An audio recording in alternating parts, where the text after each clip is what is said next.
You should be watching bad isekai.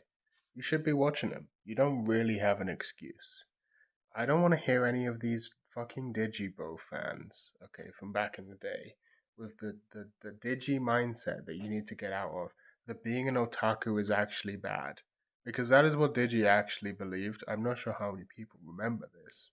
I'm not sure how many people remember this. This is on IDMR, okay, buddy. We can reminisce about the old days over here, and we can start our videos with some nonsense about an anime YouTuber that time forgot. Um, Digi made multiple cases as to why actually they don't like otaku and they're not an otaku, right? I mean, here, you know what?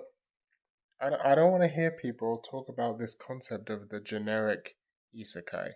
Such a thing does exist, but even in so much that it exists, it separates itself. You may as well be going around saying every space fantasy is generic, or every Bishoujo game adaptation is generic, or every slice of life Nichijou anime is generic. They're genres, but it's actually surprisingly hard to find a generic isekai. They exist, but it's surprisingly hard to find them.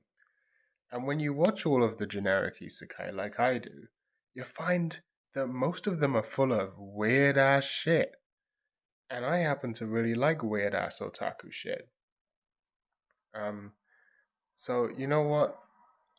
I'm saying this in as many words, but let me just let Artificial Night Sky explain the concept for me, okay? Through an abstraction of this process, otaku can be distinguished from an average anime fan. Otaku search for patterns within data presented and draw conclusions. Anime fans see only clones and copies. These adaptations. There you go. Otaku search for patterns within data presented. Anime fans see only clones and copies. Okay, that's the difference between me, otaku, and you, cringe anime fan.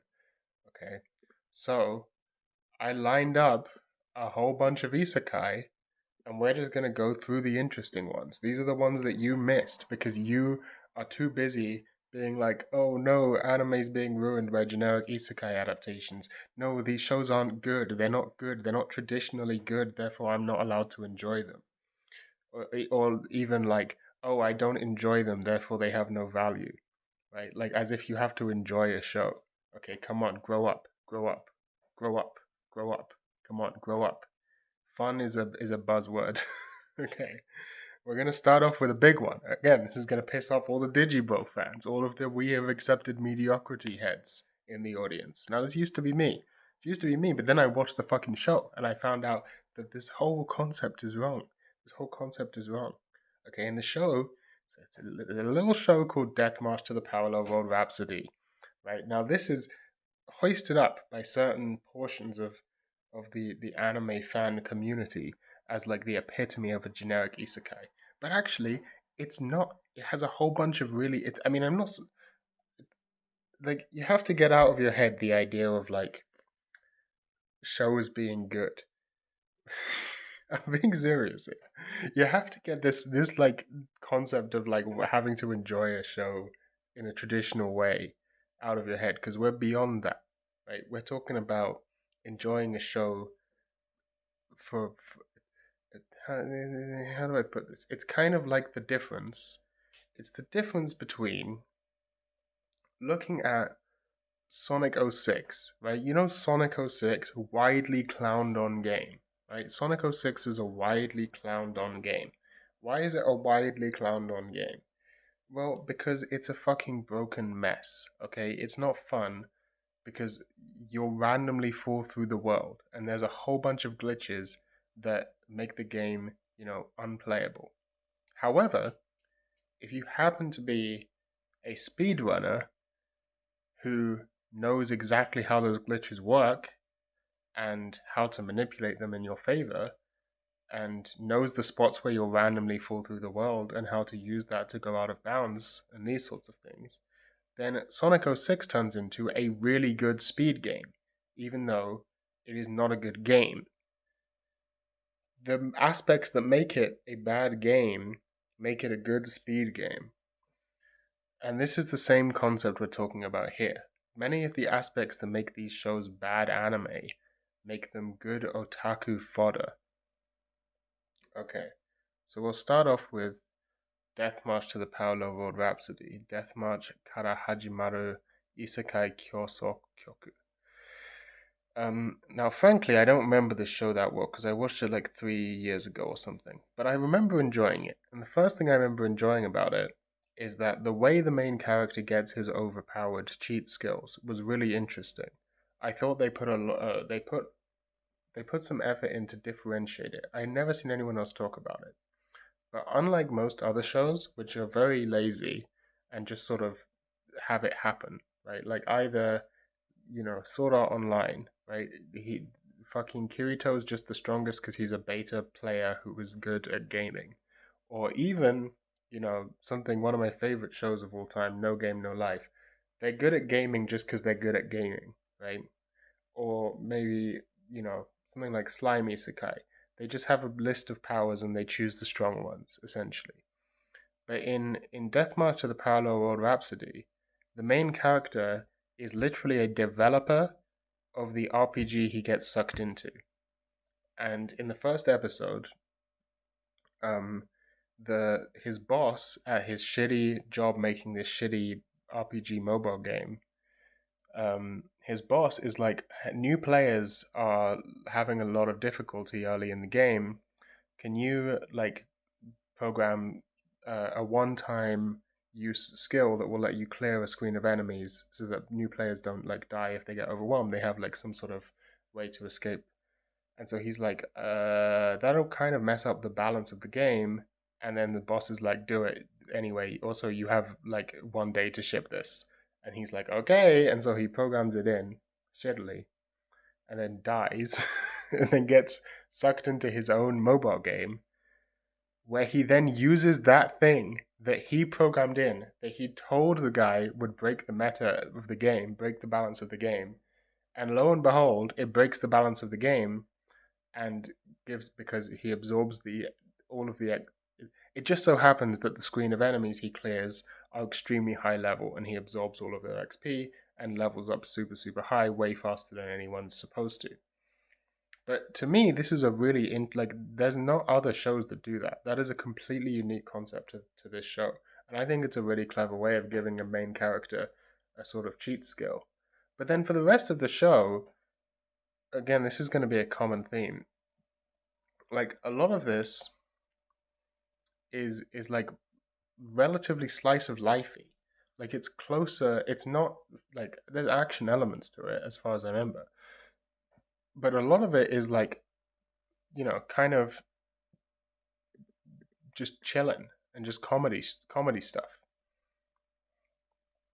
There's not much character development, but I think if you still care about character development, you're not gonna make it. You you know you're not gonna make it. It's just about guys hanging out and being cool guys and having fun. So that's Death March to the Parallel World Isekai. We shouldn't take this long on all of them, okay? We gotta go a lot faster, right? There's something interesting and weird about all of these, is what I'm trying to point out. So that's my first interesting and weird one. That's a bit more nuanced, so it took me longer. But this next one's gonna be very easy. This next one's called Kumo desu ga Nanika. So I'm a spider, so what? Now I haven't actually watched the anime of this because I have read the manga, so I'm actually way ahead of the anime. Um, Now, the interesting thing about this one is the main character is a fucking giant spider for almost the entire manga. Only gets like a human face and body like way late in. And a lot of the anime is, or a lot of the manga, sorry, is centered around the mechanics of being a fucking spider, which is a super unique concept and really well pulled off. And then it's also super stats focused. Like a lot of the big like in manga they'll have big full page spreads, or not a spread but like a full page panel of like a really important event happening, right? As with most manga, they use it for big action impacts or big character beats or something. In Kumo desu ga Nanika, those big panels that take up a whole page are just spreadsheets of statistics, of stats, of character stats. It's fucking sick. Okay, I don't know if that translates to the anime. I haven't watched it, but the manga is fucking sick. Okay, it's kind of gotten a bit weird in later chapters, but it was also like crazy fast paced. It is just go go go go go from the second it's the beginning of the show. It somehow manages to be simultaneously comfy and like incredibly fast paced. Like constantly stuff is happening. Some of it is a bit wacky and weird, right? Like some of the mechanics of certain fights don't really make any sense if you think about them, but they kind of like rule of cool it. If rule of cool, it works. Good manga. You should read it. Next up is um, I've been killing slimes for 300 years and maxed out my level. Now, the thing about this show is it's just a slice of life anime. It's just a slice of life in a fantasy world, okay? The main character respawned in the Isakai world 300 years before the show starts. Like, proper, the show starts. So, to her, she's been living in the Isakai world way longer than she's ever been living in the human world. So, the human world is basically irrelevant and never comes up. It's just a fantasy show. And it's just a fantasy show about this girl living with her fucking Yuri wife, hanging out and being cool and just doing cool. And it's just a slice of life. It's really cool. It's a chill fucking show, right? It's not an action, coolest, strongest guy, whatever. It's just a girl being a lesbian and having a wife and chilling. I don't think they actually are canonically. I mean, they're basically gay. Next up is Outbreak Company. I don't know if people know about Outbreak Company. I guess it has quite a lot of users on Mal, but you never know how that translates into the actual anime watching public. Um, Outbreak Company's fucking sick. It's about the fucking Japanese military discovering an isekai world and wanting to have soft power in the isekai world, so they challenged a bunch of otaku to import otaku culture into the isekai world in order to get them aligned with Japan, because everyone in the isekai world becomes a fucking weeb, and it's sick. It goes a bit off the rails at times. It kind of sucks, but like mostly the concept is very cool. I mean, if you don't already know about A Sentence of a Bookworm, then I don't know what to tell you, man. Sentence of a Bookworm is one of the best isekai. It's one of the genre of isekai that is like, rather than the main character is actually incredibly physically weak. She's like a sickly little girl, and it's all about just she loves books, but she lives in a realistic, down to earth medieval place where books are not commonplace because books were very expensive back then. And so she is just going to make books a thing. And it's like 3 seasons in, and she's like managed to make one book or something. It's crazy. It's fucking sick. It's all about her like navigating the politics of this world, um, and like using her ingenuity to like come up with stuff against the odds with scarce resources in a medieval setting. I think it's a very good show. You should watch it. Um, I'm actually gonna do that after. Where's the other one? Oh, did I fucking lose it? Where did it go? Aha, here it is. Okay, so this one is Mondaiji Tachi ga Isakai kara kuru so desu yo. Problem children are coming from another world, aren't they? Now, this show is actually like, even though it has isekai in the title and it's tagged isekai on Mal, it's not really an isekai in the traditional sense. It's much closer to maybe something like a pre-isekai light novel, like something like Horizon in the Middle of Nowhere. It's actually a really interesting show. It's one of those light novels that just goes completely off the rails and decides to be completely disconnected from any notion of reality or how humans behave. Everything is like it's again, it's kind of like Horizon, where it's like it feels like it was written by a guy who had never met a human and only interacted with the world through anime, and is making characters based off of accentuated versions of other anime characters. Um, in a lot of ways, it is an isekai, but it's a group isekai. So rather than just having like the strongest guy, there's a bunch of strongest guys, most of whom are girls, cute girls, and they just sort of are in this place, and everyone's like, "You can't be the strongest guy," and then they turn out to be the strongest guys. And they're very smart. It's cool. It's fun to watch. It's kind of a little bit no game no lifey. Obviously not as good as No Game No Life, but it's a little bit No Game No Lifey. It's a little bit Horizon in the Middle of Nowhere. It's got that light novel-y vibe, that the earlier of this sort of isekai light novel boom, rather than the latter modern Shosetsuke Naruto type style. It's also only 10 episodes long, which is a bit weird, and it has a really good OVA special episode that I enjoyed. Honestly, if you ask me about the story of the show, I have no memory. So then there's Choyoryu. High school prodigies have it easy even in another world, which I thought would be the same thing as the other show because it's the same premise. But it's actually quite different, and I honestly don't really remember what happens. Let me see. This happens. Oh, they land in this village, right?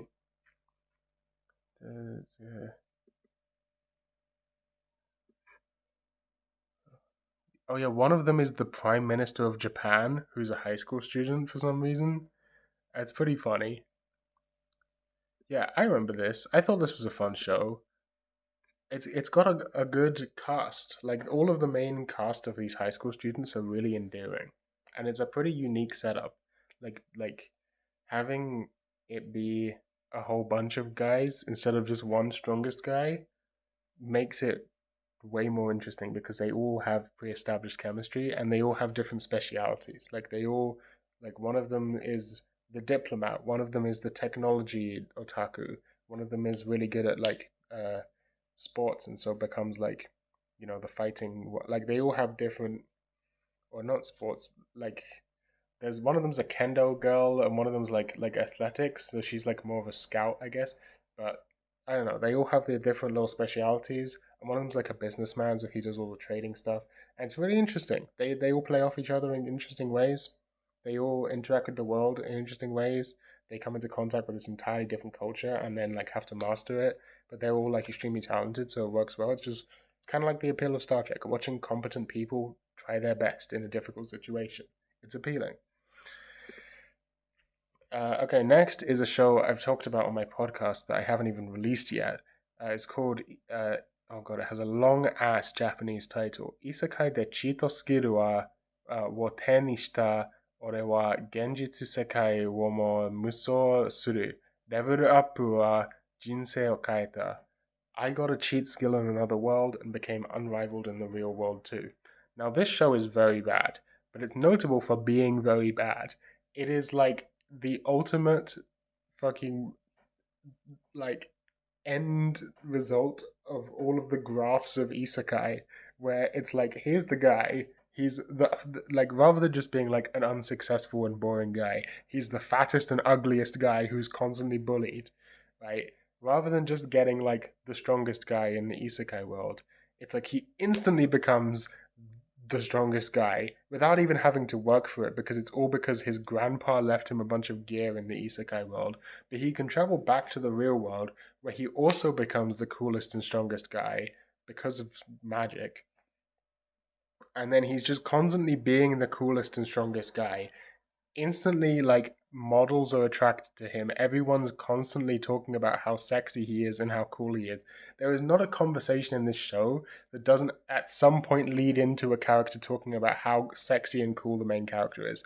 In the isekai world, literally the first female character he meets is the princess of the big country who instantly falls in love with him. And did I mention he's the strongest and coolest guy? Like, it takes everything to an extreme of isekai wish fulfillment. Honestly, it's almost worth watching because of that, but it's kind of not because after a few episodes, it doesn't really go anywhere with the interestingness of just being extreme. Here's another one I haven't seen the anime of, but I've read the manga. This is Tensei Shitara Ken Deshita, Reincarnated as a Sword. Um, Again, notable because the main character is reincarnated as a sword. Um, and it's kind of got two main characters. It's not just about the sword, it's almost more about the girl who wields the main character and her story and her journey. and it's pretty unique as a premise, right? And I think it's very cool. I think it's a cool show. Being reincarnated as a strange object, while it may be a trope, is also fucking weird and cool. Like, yeah, I mean, I'm pretty sure the next. I mean, look, let me just skip forward here into fucking Reborn as a Vending Machine. I Now Wander the Dungeon, which I'm currently watching from this season. I mean, the guy gets reborn as a fucking vending machine. Like, what more do I need to say? Like, this is the thing. This is why I don't watch good anime. Good anime. That's why I'm not out here watching fucking Galaxy Express 999 or fucking Patlabor or because I watch Patlabor, I know what I'm gonna get. I'm gonna get a great show about fucking mecha, and it's gonna be great, and I'm gonna have fun, right? I'm not gonna, and I'm gonna be emotionally boring. I already know what's gonna happen. I watch some random ass seasonal isekai. I don't know what's gonna happen. I go in, I'm like, this could be anything. This could be amazing. This could be the weirdest fucking thing I've ever seen, or this could be the worst thing I've ever seen. I have no idea what I'm in for. It's a surprise every time. Because the thing is, they all have the exact same synopsis on now, but they're all completely different. I mean, this is just another example. Well, a lot of people would probably write this off as a generic isekai, as if they can't even comprehend the fact that the main character is a fucking vending machine. Like, actually think about that for a second. Get that into your brain and try and conceptualize any other medium in the world. Any other piece of media. Can you think of any other piece of media literature? I mean, the only thing I can think of is that character from like, oh fuck, There's a book, postmoderny, pretentious ass book. Is it Gravity's Rainbow? I think it's Gravity's Rainbow. One of the characters is a talking sentient light bulb. I haven't read that book. I've just been told this. I think that's a thing. It's like that, and that's heralded as like the peak of fucking postmodern literature. This is a show that is rated 6 out of 10 on my anime list, and it's just some random seasonal isekai, and it's doing the same fucking weird ass high concept shit, okay? And no one notices this except me, which is why I have to watch all of them, because no one else is going to do this except me. It's like a one-to-one. For every isekai that is actually generic, there's like also an isekai that is genuinely batshit insane. It's a race to the bottom, and baby, I'm here for it, okay? The guy's a vending machine. It comes with all sorts of, it comes with its own thing. You learn about different types of vending machines. Okay, that's interesting. If you don't think that's interesting, then you are clearly not in the right. You don't need to be an otaku. Okay, it's not right for everyone. It's not the. You don't have to like. You can just do other things with your life. It's fine. But if you don't think I'm gonna learn about different obscure types of Japanese vending machines is enough to make you watch a show, then you're not, you just go back to the 11 p.m. fucking, Spy Family or whatever you people watch. Uh, like Isakai Yakyo, Parallel World Pharmacy. This one's about a guy who runs a pharmacy. He's a fucking chemist in the real world. He gets reincarnated, and his knowledge of chemistry, he's a biochemist, and his knowledge of chemistry means that he can be good at doing magic in a way that no one else is because he understands the molecular fucking underlyings of the shit that he's making. And so he can make drugs and save people's lives. And it starts off looking like it's going to be kind of generic in a lot of ways, right? So he's born to parents who are also like pharmacists and like drug makers in this isekai world, but they sort of, they don't really know what's going on because they're all medieval people without proper scientific equipment yet. Um, and so he had, because of his knowledge of chemistry, he can create substances. Like the magical power lets you make stuff. Most people can only make like one type of thing, but he can make multiple types of things. And when he first does this, like his dad freaks out at him. And you think it's gonna be like this generic isekai plot where like everything goes, oh, it's all terrible, whatever. But instead, you get a nuanced character beat where the dad is initially like, "What the fuck is this? Like, you shouldn't be able to do that." I like it's like imagine if you had a child, and then one day your child completely changed personalities, and then also like had the ability to do something that, as far as you knew, was physically impossible. Like he could bend his elbow in the wrong way or something like that. Like you'd be freaking the fuck out too. You'd be like, "What the fuck?" And so he does, but then he also ends up having like a conversation about it and realizing like, oh, this guy just wants to help people. He just wants to also continue the family business of being chemists, being making drugs, running a pharmacy, and like begrudgingly comes around and then in the end is like really supportive and it's pretty cool. I don't know, I like this show. I like this show. Is this the one where he pretends to be a god at one point, or is that a different show? I think this is the one where he pretends to be a god at one point. He borderline is a god. I think that's this show.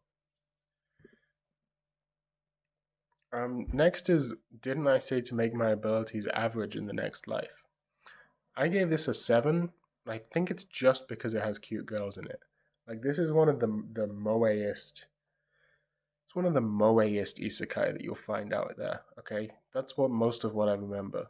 It's a very moe styled isekai about a group of four cute girls doing isekai adventures. Okay, if that doesn't sound appealing to you, then I don't know what to tell you. You got Isakai Nonbiri Noka. This was like a couple of seasons ago. This one's all about farming. You know, like people act as if overpowered isekai protagonist is a generic trope, but the ways in which a protagonist can be overpowered are many and varied. And this guy is overpowered at making food, growing food, and it explores all the interesting ways in which someone can develop a society from scratch. It kind of has fascist undertones. This is a common theme with Isakai. There's also a show, I don't think I listed it here, but there's a show called something Realist Hero. And in season 2 of that show, they literally do the Night of Long Knives from history. Like he literally does a purge. I mean, that show, it's like he takes control and then he like does fucking like economic policy and deregulation and fucking like public work shit. I mean, look, it's a fine show. Season 2, I don't know, I dropped it in season 2, but that was an interesting thing. This one also has a similar kind of. It's closer to maybe like cult vibes than fascist vibes. It's kind of culty. It's pretty culty. And also, the main character canonically has sex with every woman in his village, and they all get pregnant, which I think is very funny. Um, Here's a show that I don't think is very good, but this one's Drugstore in Another World: The Slow Life of Cheap Pharmacist. Now, there's no reason to watch this show when Isekai Yaku exists if you actually want a good show about an Isekai pharmacist. However, what this show has that that show doesn't is a really cute lolly. So, if you're willing to watch a much worse version of that show in order to see a cute lolly, and this is much more slice of life comedy kind of focused than Isekai Yaku. The animation quality is piss poor. The character designs are, with the exception of the cute lolly, not very good. Um, and the plot of the show is bad. Like the writing is bad. The characters' dialogue is boring and plodding and makes no sense half the time. The plots of each individual episode kind of go nowhere, but not in a satisfying like Yashike type of way. More in a sort of like they were making it up as they went along and didn't really know what to do kind of way. But this is just another example that a lot of isekai are way more slice of life focused than like even. I mean, the show has cheat in the name. Okay, like even plenty of isekai that have overpowered protagonists are actually nothing like the traditional isekai formula that everyone thinks about.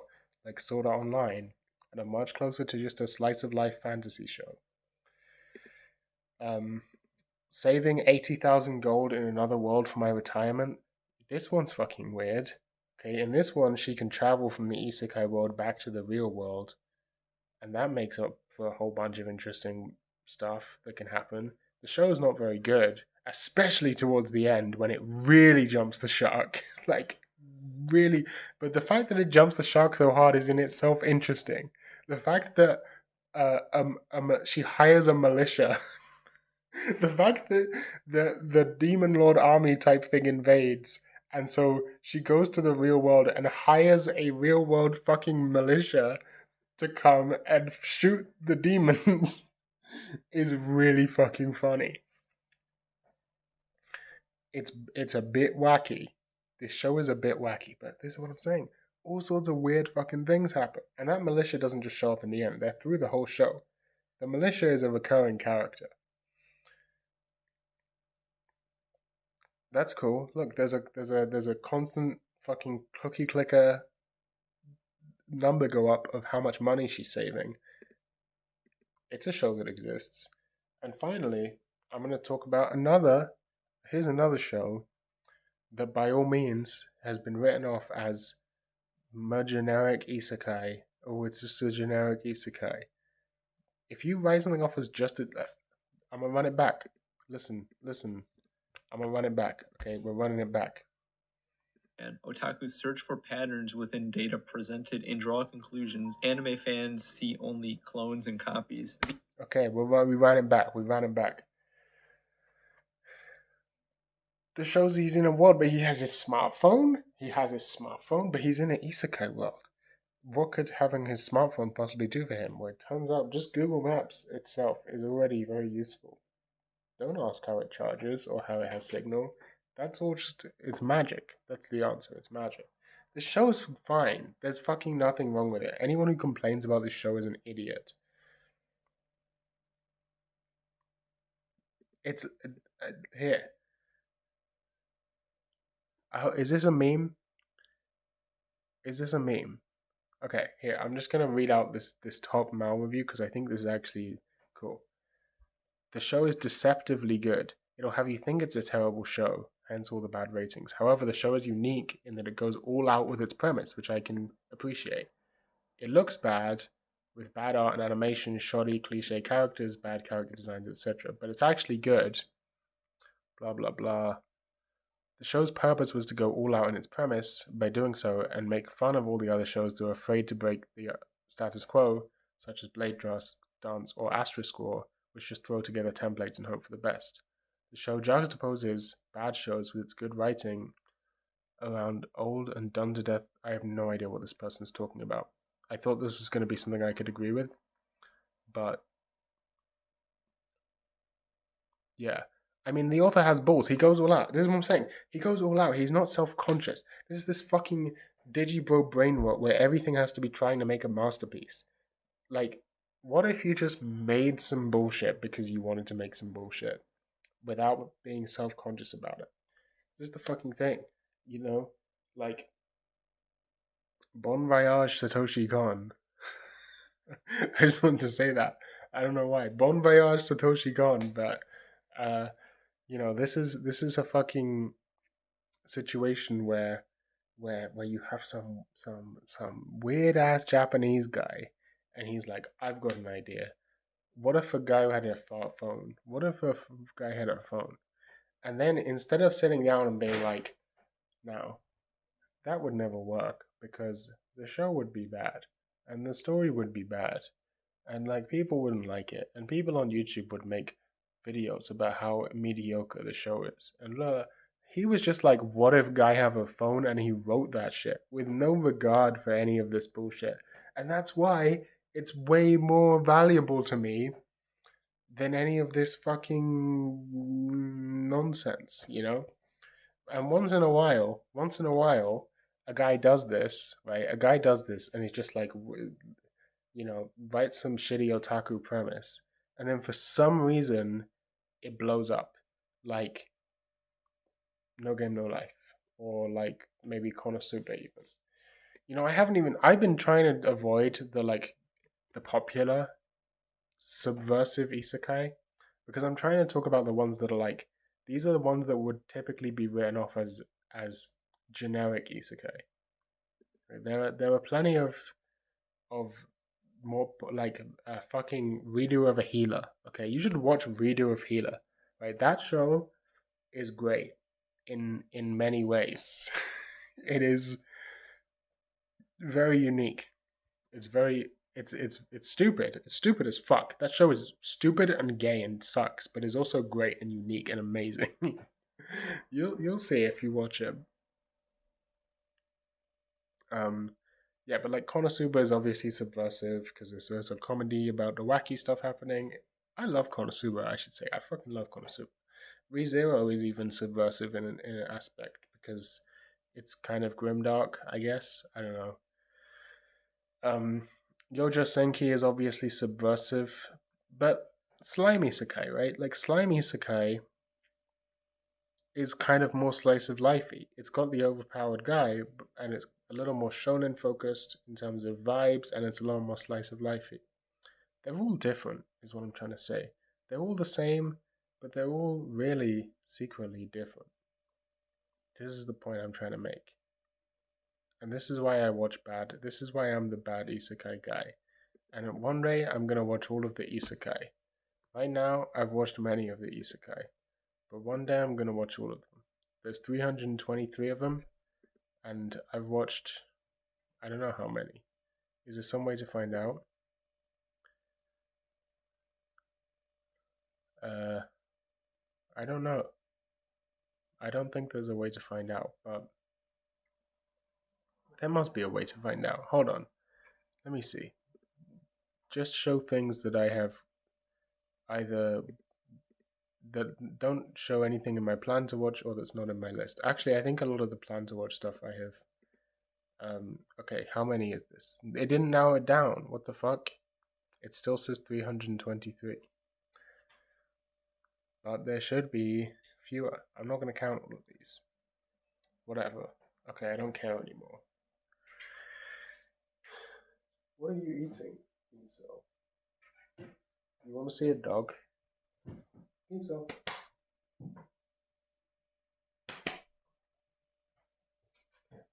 Look at this guy. No? Yeah. You see him? Look. There he is.